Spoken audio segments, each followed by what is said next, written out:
Hi everyone, I'm Katie Miller and I'm President of the Law Institute of Victoria. Well, we're only a week away from Christmas, and what better time to wrap up what a great year it's been for the Law Institute and to say thank you to each and every one of our members. It's been a year of highlights and I thought I'd just quickly wrap up for you what some of those highlights have been for me.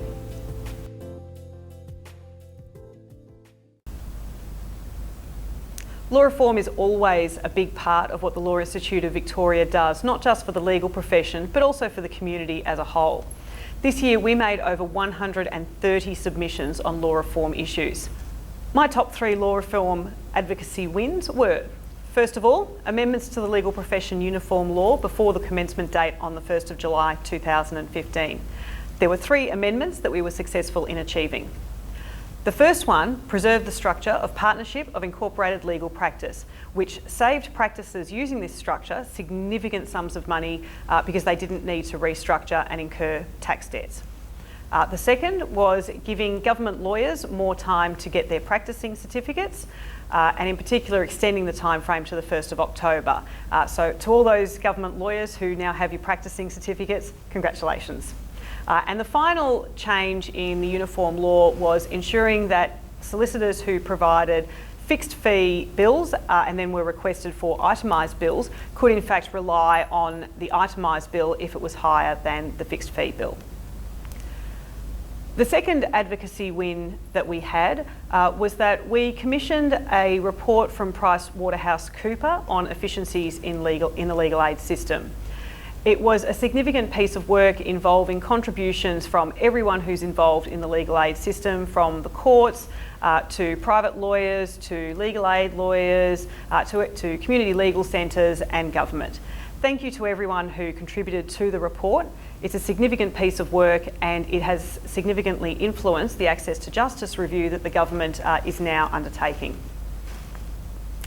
Our third advocacy win was in respect of Victoria Police, and in particular through some very simple advocacy and our good relationship with Victoria Police, we were able to achieve the change in practice of naming offenders who are charged and appear in out-of-court sessions.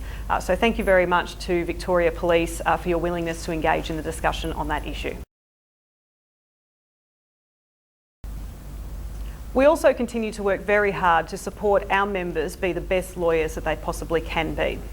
Obviously, the biggest challenge that every lawyer faced this year was the legal profession uniform law.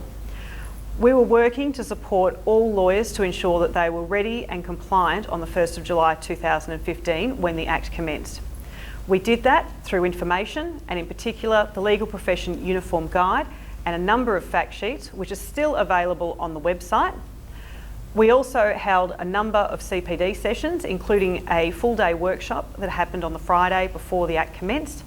And we've continued to provide information through a series of talks to the country and suburban law associations. We are still really interested in your experiences on the uniform law, so if you haven't yet, please do send me your experiences at lpul@liv.asn.au or by giving me a call, an email or sending me a tweet. We also continue to roll out our Living Ethics seminars, which a reminder to everyone who's a member of the LIV, you are entitled to attend a 1-hour free Living Ethics seminar each year. We also went digital with the Living Ethics seminars this year and we launched 2 successful videos. That means that you can do your Living Ethics seminar without even leaving the comfort of your lounge room. So if you haven't already, please do check it out. And finally, on the 1st of July, we also launched the daily news service for lawyers, Law News. If you're watching this video right now, then I'm assuming that you are familiar with Law News. It's become a great way of giving you the daily news in the mainstream media that's relevant to your practice, as well as keeping you up to date on what's happening in the legal profession and the LIV more specifically.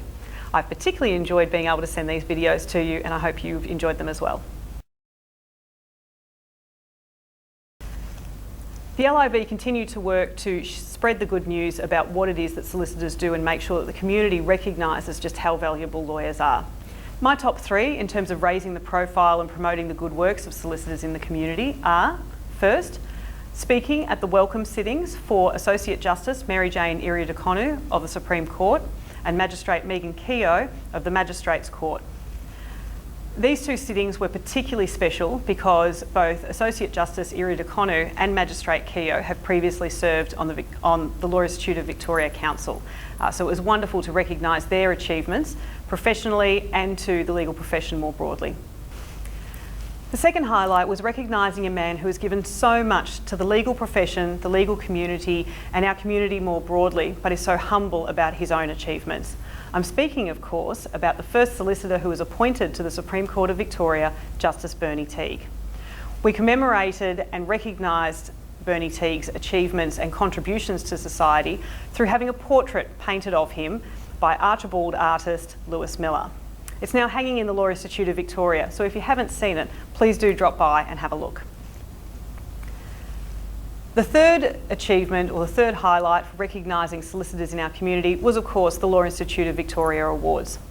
The awards are an annual event, but this year we made them just a little bit more special by moving them to a gala evening event.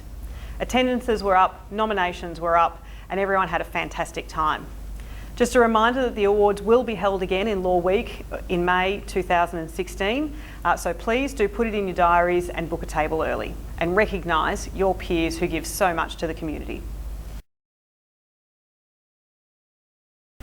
In 2016, the Law Institute of Victoria will continue to advocate for the big issues affecting the legal profession and also our community more broadly.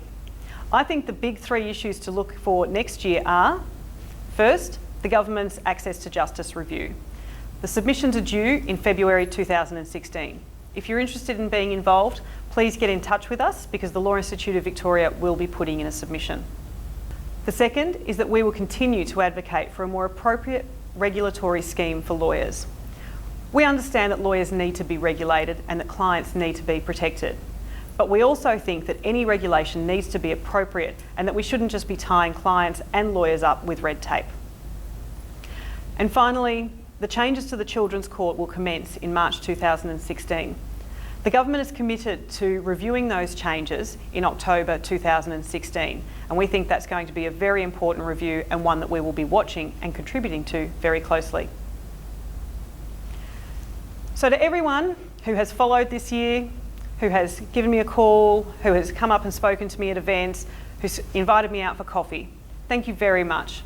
I felt very welcomed here at the Law Institute of Victoria, and I've really appreciated the support that you've given me to be what I think has been the best president that I could be. I wish you all a very Merry Christmas. I hope you all have a relaxing summer break, and I hope that 2016 is bigger and better for everyone. See ya.